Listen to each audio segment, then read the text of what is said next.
शहर के बाहरी इलाके, जहां बारिश के बाद सड़कें टूट चुकी थी और सन्नाटा हवा में तैर रहा था। यह इलाका ऐसा था जहां लोग जानबूझकर नहीं जाते थे। उसी वीरान जमीन के बीच मिट्टी में आधा दबा हुआ एक लोहे का ढक्कन दिखा। उस पर जंग लगा था और लिखा था बंकर 17। वहां खड़ा था नितिन। उसकी आंखों में डर नहीं, बल्कि सवाल थे, ऐसे सवाल जो इंसान को खतरों की ओर खींच लेते हैं। नितिन को दादाजी की बातें याद आई, जंग के दिनों की कहानियां, जहां लोग जमीन के नीचे छुपते थे और कुछ जगहें कभी वापस नहीं खुली। नितिन ने ढक्कन को छुआ। वो ठंडा था, इतना ठंडा जैसे अंदर अभी कोई सांस ले रहा हो। उस रात नितिन सो नहीं पाया।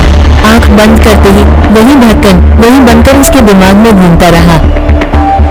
अगली सुबह टॉर्च, रस्सी, पानी और एक पुरानी डायरी लेकर नितिन वापस उसी जगह पहुंचा। जैसे ही ढक्कन खुला, अंदर से ठंडी हवा का झोंका निकला, मानो सारी पुरानी खामोशी में सांस ली हो। सीढ़ियां नीचे जा रही थी।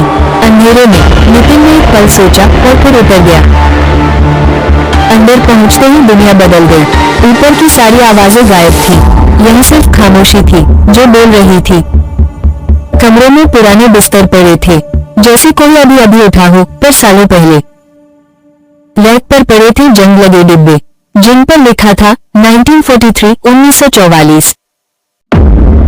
तभी नितिन को लगा धक धक, जैसे दिल की धड़कन दीवारों से आ रही हो। एक मेज पर धूल से ढकी डायरी रखी थी। नितिन ने उसे उठाया। डायरी में लिखा था, अगर कोई यह पढ़ रहा है तो हम असफल हो चुके हैं। डायरी ने बताया, यहाँ लोगों पर प्रयोग हुए थे।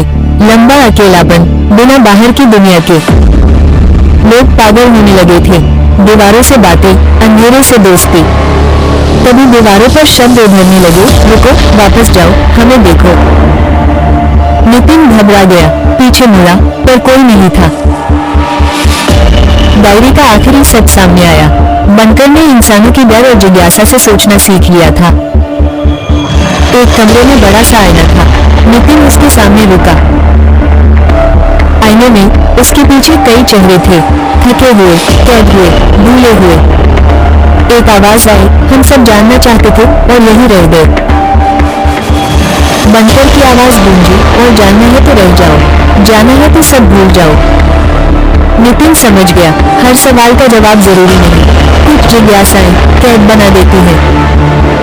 उसने पीछे मुड़ने का फैसला किया, डर के साथ, हिम्मत भी थी। जैसे ही वो चला, बनकर कांपने लगा, दीवारें दरकने लगी।